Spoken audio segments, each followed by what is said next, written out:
Now we want to get an update on when our power could be restored. Joining me now, CenterPoint Energy's Director of Communication, Alyssia Oshodi. Thank you for calling back in. I know we had some connection problems earlier this morning. Sorry, apologies for that. Happy to be here. No, that's fine. You have the most important information that everybody in the Southeast region wants to know is when are we going to have our power restored? Sure. So we have crews out working very hard to restore power to our customers in the greater Houston area, really in our first full day of restoration efforts following Hurricane Beryl. And so we've got crews. We will have nearly 12,000 people that will be working our system to restore power.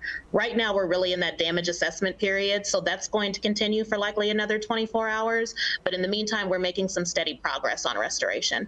What is the difference between damage assessment and restoring the power? Sure. Let me break that down a little bit. So we've seen significant damage to the system. So what we need to do is get out there. We've got some cut and clear efforts happening right now. So removing debris off of our facilities, off of lines, off of our equipment.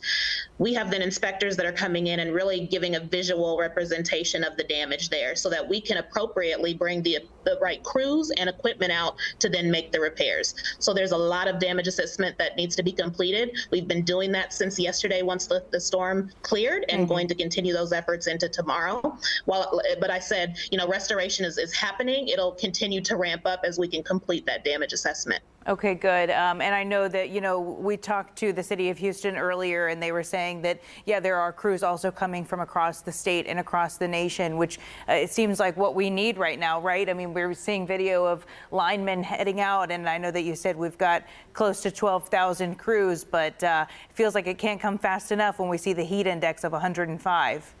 Absolutely. And we want to say thank you to all those mutual assistance crews that are coming from other utilities to assist us in those efforts. They're going to continue to enter the area today and tomorrow, and then we'll be fully ramped up on our system and working. We understand it's hot and it's an inconvenience to not have power, so we are working as quickly as we can to get our folks back on. Yeah, it's an inconvenience, but it's a safety hazard. There are people who can't survive in this type of heat, so we really hope that it can be restored quickly. And I know you said about half of the people who are without power right now will have it restored by, tomorrow evening. But what does that mean for the other half?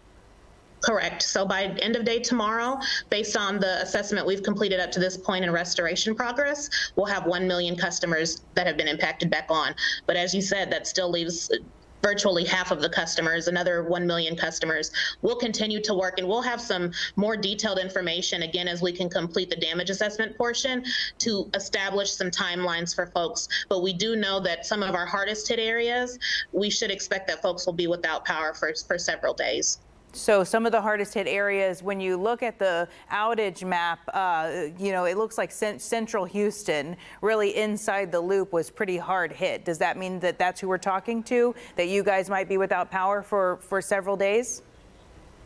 So we'll have some more specific information and break that down by area. So more to come there. We really need to get through damage assessment because we have concentrated pockets of customers out, but that also means that we might be able to restore larger pockets. That's our priority, bringing on as many customers at a time that we can. So we're striving to provide some more detailed information so folks can continue to set those expectations. Okay, where can we expect to get that detailed information? Are you guys going to hold a press conference or anything like that today, tomorrow?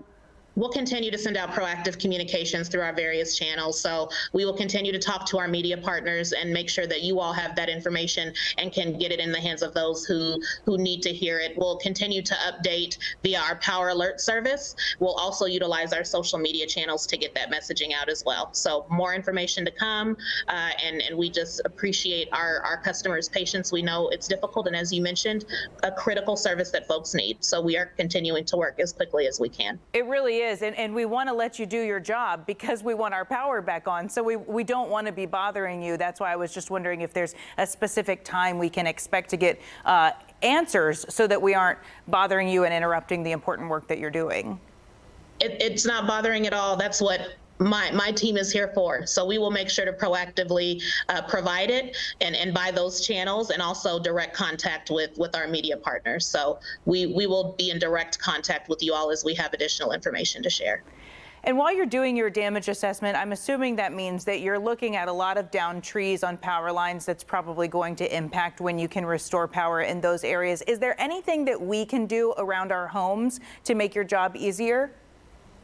I think the one thing that I would stress is just safety. So for our crews and for our customers, we would ask that as you see our folks, they might have to enter into property to access some of our facilities. Just please be mindful and keep a safe distance away. We don't want customers to be put in a dangerous and unsafe position. We want our folks to be able to also be safe while they're trying to complete the work. So just be mindful and keep a safe distance as we're out completing those tasks. Of course, stay away from down wires that might be in your area. They could be live. If you witness a hazard such as sparking wires, please call 911 if there's a fire, but also alert us of that hazard as well. Yeah. Okay. Anything else that people can do to be monitoring the power outages in their area? I know that on your website you give a very, a broad number. Like at one point we were at 2.2 million people without power, but that was across all of Southeast Texas. Is there any way that people can better monitor what's happening in their specific area?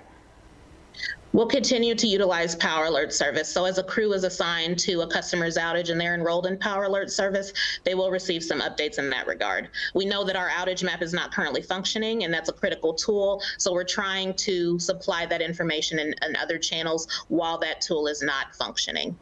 Okay, and what other channels can people monitor? Are we talking about social media? We're talking about our social media channels. We'll also continue to put important resources and tips via our website so customers can visit centerpointenergy.com/storm center. And of course, as I mentioned, we'll continue our proactive communications. So we will put those out as a company and continue to connect with our partners to make sure those messages are amplified.